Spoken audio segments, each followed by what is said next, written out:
नमस्कार दोस्तों, कैसे हैं आप सभी। उम्मीद करता हूं दोस्तों आप सभी स्वस्थ और मंगलमय होंगे।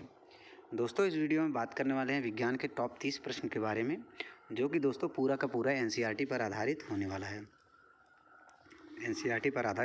है। दोस्तों बने रहिएगा वीडियो के अंत तक। वीडियो को लाइक करके चैनल को सब्सक्राइब करना मत भूलिएगा। चलिए क्वेश्चंस को शुरू करते हैं।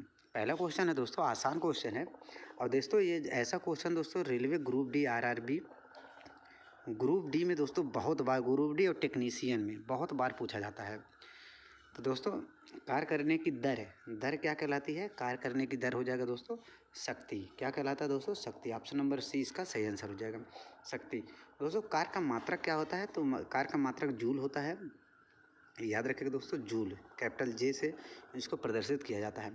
बल की बात करें तो दोस्तों बल का समीकरण होता है F बराबर m इंटू ए, जहाँ पर F होता है दोस्तों बल, m होता है द्रव्यमान और दोस्तों ए होता है त्वरण। F बराबर है m इंटू ए, m होता है द्रव्यमान, ए होता है त्वरण। इसको याद रखिएगा।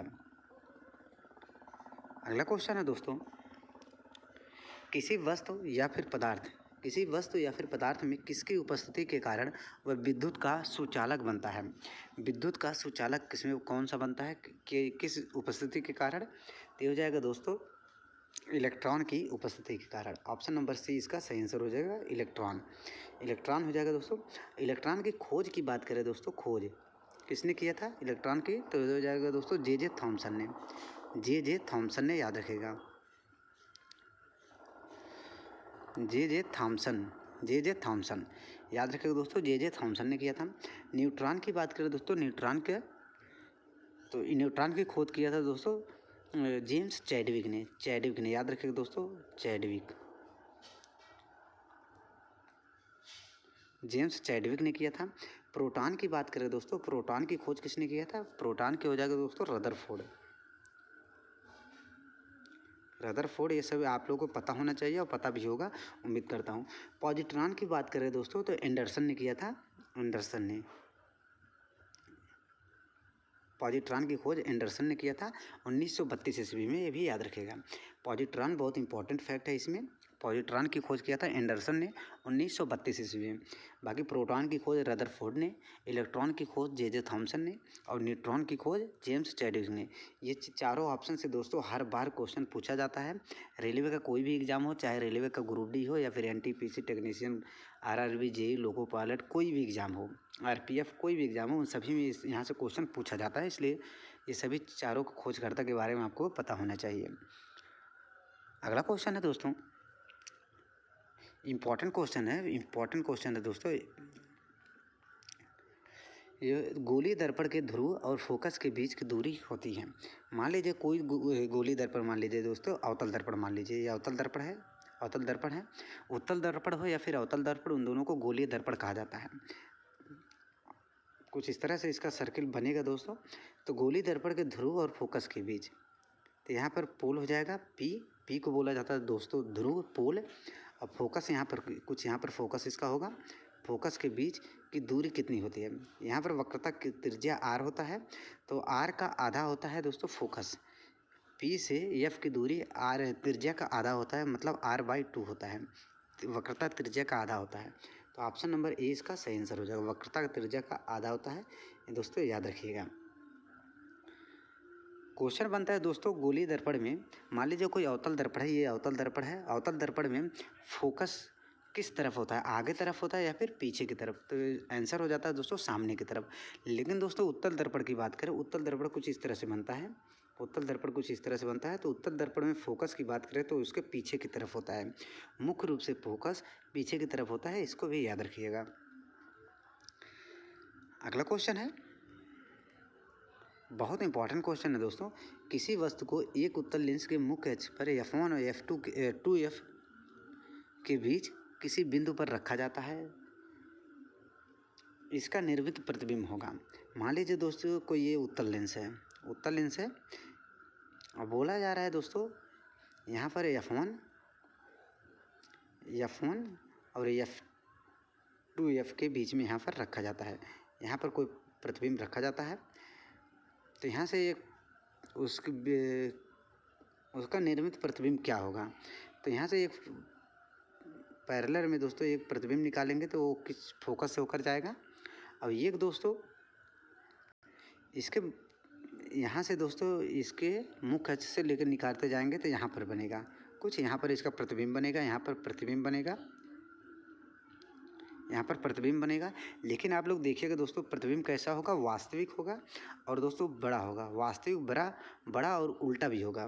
तो इसका आंसर हो जाएगा ऑप्शन नंबर सी, वास्तविक बड़ा और उल्टा। वास्तविक बड़ा यहाँ पर उल्टा लिख लीजिएगा, वास्तविक बड़ा और उल्टा, ये तीनों इसमें फैक्ट याद रखिएगा, वास्तविक बड़ा और उल्टा। अगर दोस्तों कुछ ऐसा दिया रहे तो उसको दोस्तों आप लोग फिगर करके ड्रा कर लीजिएगा, कभी गलत नहीं होगा। फिगर करके उसको ड्रा कर लीजिएगा, कभी वो गलत नहीं होगा। अगला क्वेश्चन है, विद्युत परिपथ में बैटरी का उपयोग क्यों किया जाता है? किसी विद्युत परिपथ में बैटरी का प्रयोग क्यों किया जाता है? तो इसका आंसर हो जाएगा दोस्तों विभवांतर उत्पन्न करने के लिए, विभवांतर उत्पन्न करने के वोल्टेज के लिए। क्या होता है दोस्तों? वोल्टेज के लिए, वोल्टेज के लिए किया जाता है विद्युत परिपथ में बैटरी का प्रयोग। और दोस्तों विभवांतर मापने के लिए कौन सा यंत्र प्रयोग किया जाता है? विभवांतर मापने के लिए तो वोल्ट मीटर का प्रयोग किया जाता है। वोल्ट मीटर, विभवांतर मापने के लिए वोल्ट मीटर का प्रयोग किया जाता है, ये भी याद रखिएगा। विभवांतर मापने के लिए वोल्ट मीटर का प्रयोग किया जाता है। अगला क्वेश्चन है दोस्तों, विद्युत ऊर्जा की वाणिज्यिक इकाई क्या है? विद्युत ऊर्जा की वाणिज्यिक इकाई क्या है? तो ये हो जाएगा दोस्तों किलोवाट घंटा, किलोवाट घंटा। और दोस्तों 1 किलोवाट घंटा ये बहुत इंपॉर्टेंट है, 1 किलोवाट घंटा, 1 किलोवाट घंटा बराबर कितना जूल होता है? 1 किलोवाट घंटा बराबर कितना जूल होता है? ये दोस्तों रेलवे में कम से कम 20 बार पूछा गया होगा, रेलवे में कम से कम 20 बार ये पूछा गया होगा 1 किलोवाट घंटा कितने जूल के बराबर होता है? 1 किलोवाट घंटा कितने जूल के बराबर होता है? ये रेलवे में दोस्तों 20 बार पूछा गया होगा। और एसएससी की बात करें, एसएससी में 10 से 12 बार पूछा गया है। रेलवे में बहुत फेवरेट क्वेश्चन है ये दोस्तों। तो इसका आंसर हो जाएगा 3.6 into 10⁻6 joule. 3.6 into 10⁻6 joule 1 kilowatt घंटा बराबर होता है। ये वही किलोवाट घंटा है दोस्तों, यही किलोवाट है जो हमारे घरों में बिजली में प्रयोग किया जाता है। अगर मान लीजिए आपका 120 यूनिट का बिल आया है तो 120 को इसमें 3.6 इंटू 10⁻6 से मल्टीप्लाई करेंगे, इतना जूल ऊर्जा खर्चा किया है आपने। तो ये दोस्तों याद रखिएगा, 1 किलोवाट घंटा का मान इतना होता है, इसको याद रखिएगा। अगला क्वेश्चन है दोस्तों, डायनोमो में विद्युत धारा के सिद्धांत का उपयोग करके उत्पन्न की जाती है। डायनोमो में विद्युत धारा के सिद्धांत का उपयोग करके क्या उत्पन्न किया जाता है? तो इसका आंसर हो जाएगा विद्युत चुम्बकीय प्रेरण। ऑप्शन नंबर ए इसका सही आंसर हो जाएगा, विद्युत चुम्बकीय प्रेरण उत्पन्न किया जाता है विद्युत धारा का प्रयोग करके। अगला क्वेश्चन है दोस्तों, बहुत इंपॉर्टेंट क्वेश्चन है दोस्तों, अब इसका फैक्ट नीचे दिया गया है, ये इंपॉर्टेंट क्वेश्चन है। बोला गया दोस्तों, नारियल के छिलके में मौजूद कौन सा ऊतक उसे कठोर और दृढ़ बनाता है? कठोर और दृढ़ बनाता है। दोस्तों यह आसान क्वेश्चन है, स्क्रेल एंड काइमा हो जाएगा। लेकिन इसका बात पूछे दोस्तों, इसका ऊतक कैसा होता है? ऊतक कैसा होता है? मृत होता है या फिर जीवित होता है? तो ऊतक हो जाएगा दोस्तों मृत ऊतक होता है, मृत ऊतक होता है, ये भी याद रखिएगा, मृत ऊतक होता है। स्क्रेल एंड काइमा कैसा ऊतक होता है? मृत ऊतक होता है। पैरेनकाइमा की बात करें दोस्तों, तो पैरेनकाइमा क्या करता है? पूरा इसके बारे में डिटेल दिया गया। पैरेनकाइमा, कोलेनकाइमा, जैसे कोलेनकाइमा लचीलापन प्रदान करता है, पैरेनकाइमा क्या करता है दोस्तों? रिक्तता। पैरेनकाइमा में सबसे ज़्यादा रिक्त स्थान होता है पैरेनकाइमा में, ये भी याद रखिएगा, पैरेनकाइमा में सबसे ज़्यादा रिक्त स्थान होता है। स्क्लेरेनकाइमा कठोर बनाता है, कोलेनकाइमा लचीलापन देता है पौधों में। जैसे नीचे दिया गया है दोस्तों, देखिएगा, पैरेनकाइमा भोजन का भंडारण और प्रकाश संश्लेषण करता है, प्लस रिक्त का जोड़ लीजिएगा दोस्तों, रिक्त स्थान पैरेनकाइमा में होता है, जिसे दोस्तों एरेनकाइमा बोला जाता है। एरेनकाइमा, जिसे एरेनकाइमा बोला जाता है। ये क्वेश्चन पूछा गया है रेलवे में, यह क्वेश्चन पूछा गया है, रिक्त स्थान किसमें पाया जाता है? तो पैरेनकाइमा में। उसका नाम क्या होता है दोस्तों? एरेनकाइमा। कोलेनकाइमा दोस्तों लचीलापन और यांत्रिक सहायता देना। स्क्लेरेनकाइमा कठोरता और मजबूती प्रदान करना। इसको दोस्तों नोट कर लीजिएगा, यहाँ से बहुत इंपॉर्टेंट क्वेश्चन बनते हैं, हर एग्जाम में क्वेश्चन बनते हैं। यहाँ पर एक और फ्लोएम जो कि फूड का परिवहन करता है, फूड का संचारण करता है दोस्तों, जाइलम। जाइलम जो कि जल का संवहन करता है, जल का संवहन करता है। ये दोनों भी याद रख लीजिएगा। अगला क्वेश्चन है दोस्तों, निम्नलिखित में से कौन चूर्ण प्रावार मोलास्का संघ से संबंधित नहीं है? चूर्ण प्रावार मोलास्का संघ से संबंधित नहीं है। तो आसान क्वेश्चन है एंटीडोन। एंटीडोन ऑप्शन नंबर डी बी सही हो जाएगा। बाकी सब दोस्तों घोंघा, ऑक्टोपस और कैटन, ये तीनों दोस्तों मोलास्का संघ से संबंधित हैं। अगला क्वेश्चन है, बहुत इंपॉर्टेंट क्वेश्चन है दोस्तों, श्वसन प्रक्रिया के दौरान ग्लूकोज के एक अणु के साथ ऑक्सीजन के कितने अणु जुड़े होते हैं? तो दोस्तों ग्लूकोज का सूत्र क्या होता है? C6H12 O6। तो यहाँ पर ऑक्सीजन की बात किया गया है, तो ऑक्सीजन के कितने अणु हैं? टोटल 6 अणु। ऑप्शन नंबर सी इसका सही आंसर हो जाएगा। अगर पूछे दोस्तों हाइड्रोजन के कितने अणु, तो हाइड्रोजन के 12 हो जाएगा। कार्बन के पूछे तो कार्बन का 6 हो जाएगा। अगला क्वेश्चन है दोस्तों, मानव शरीर में पाई जाने वाली निम्नलिखित में से कौन सी ग्रंथि एक अंतःस्रावी ग्रंथि नहीं है? अंतःस्रावी ग्रंथि नहीं है। इनमें से कौन सी एक ग्रंथि है जो अंतःस्रावी ग्रंथि नहीं है? तो इसका आंसर हो जाएगा दोस्तों लार ग्रंथि। लार ग्रंथि ऑप्शन नंबर ए सही हो जाएगा। बाकी ये तीनों दोस्तों अंतःस्रावी ग्रंथियाँ हैं। ये तीनों अंतःस्रावी ग्रंथियाँ याद रखिएगा। अंतःस्रावी ग्रंथियाँ ये तीनों पीयूष ग्रंथि, थायराइड ग्रंथि, अधिवृक्क ग्रंथि, ये अंतःस्रावी ग्रंथि हैं। अगला क्वेश्चन है, रेटिनाल मुख्य रूप से संबंधित है। रेटिनाल तो हो जाएगा दोस्तों विटामिन ए। ऑप्शन ए सही आंसर हो जाएगा विटामिन ए। विटामिन ए का रासायनिक नाम है दोस्तों रेटिनॉल। विटामिन बी का हो जाएगा दोस्तों थायमीन। और दोस्तों विटामिन डी का कैल्सीफेरोल।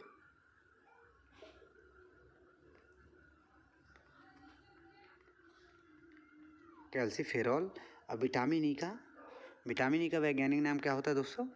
ये आप लोगों को पता होना चाहिए। विटामिन ई और plus vitamin C. Vitamin E plus vitamin C को दोस्तों ऐड करके पिलग्रिम सीरम बनाया जाता है, जिससे जो दोस्तों त्वचा के लिए बहुत ही फायदेमंद होता है। तो विटामिन ई का वैज्ञानिक नाम आप लोग कमेंट करके ज़रूर बताइएगा। अगला क्वेश्चन है, कैंसर के ऊतकों की जाँच के लिए की जाती है। कैंसर के ऊतकों की जाँच किसके द्वारा किया जाता है? तो आसान क्वेश्चन है, बायोप्सी द्वारा। ऑप्शन नंबर ए सही हो जाएगा दोस्तों बायोप्सी द्वारा।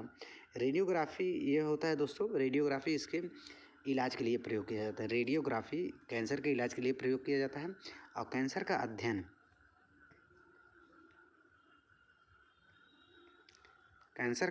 क्या कहलाता है?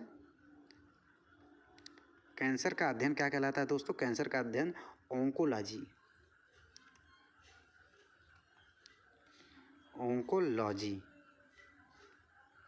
कैंसर का अध्ययन क्या होता है दोस्तों? ओंकोलॉजी कहा जाता है, याद रखिएगा। अगला क्वेश्चन है, निम्नलिखित में से कौन सा पौधों में श्वसन के अंतिम उत्पाद है? निम्नलिखित में से कौन सा पौधों में श्वसन के अंतिम उत्पाद है? पौधों पादप से दोस्तों, पादप से बहुत सारे क्वेश्चन पूछे जाते हैं एग्जाम में। पादप से रिलेटेड दोस्तों, जैसे दोस्तों पादपों में प्रजनन, पादपों के खंडन विधि, पादपों में बहुत सारे क्वेश्चन बनते हैं। प्रकाश संश्लेषण से, उसके दोस्तों ऊतक से रिलेटेड क्वेश्चन, उन सभी के बारे में दोस्तों आप लोग पढ़ लीजिएगा, बहुत इंपॉर्टेंट है। सभी एग्जाम में दोस्तों क्वेश्चन बनता है, 2 से 3 नंबर सिर्फ पादप से रिलेटेड क्वेश्चन बनता है। ये इसलिए दोस्तों पादपों से रिलेटेड सभी क्वेश्चन आप लोगों को आना चाहिए। इसमें पूछा है, निम्नलिखित में से कौन सा पौधों में श्वसन के अंतिम उत्पाद हैं? अंतिम उत्पाद की बात करें दोस्तों तो कार्बन डाइऑक्साइड, हाइड्रोजन और ऊर्जा। कार्बन डाइऑक्साइड, हाइड्रोजन और ऊर्जा अंतिम उत्पाद हैं। अगला क्वेश्चन है, स्मृति में सुधार के लिए आयुर्वेद में किस पौधे का प्रयोग किया जाता है? स्मृति में सुधार के लिए आयुर्वेद में किस पौधे का प्रयोग किया जाता है? तो हो जाएगा दोस्तों ब्रह्मी पौधे का प्रयोग किया जाता है। अगला क्वेश्चन है, ऑक्जेलिक एसिड का एक प्राकृतिक स्रोत है। ऑक्जेलिक अम्ल दोस्तों, ऑक्जेलिक अम्ल किस में पाया जाता है दोस्तों? पालक में पाया जाता है। और एक और होता है जो कि इस ऑप्शन में दिया गया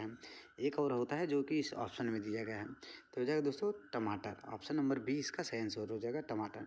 चींटी के डंक में कौन सा अम्ल होता है? फार्मिक अम्ल, जिसे दोस्तों मेथनोइक अम्ल भी कहा जाता है। खट्टा दूध में दोस्तों लैक्टिक अम्ल।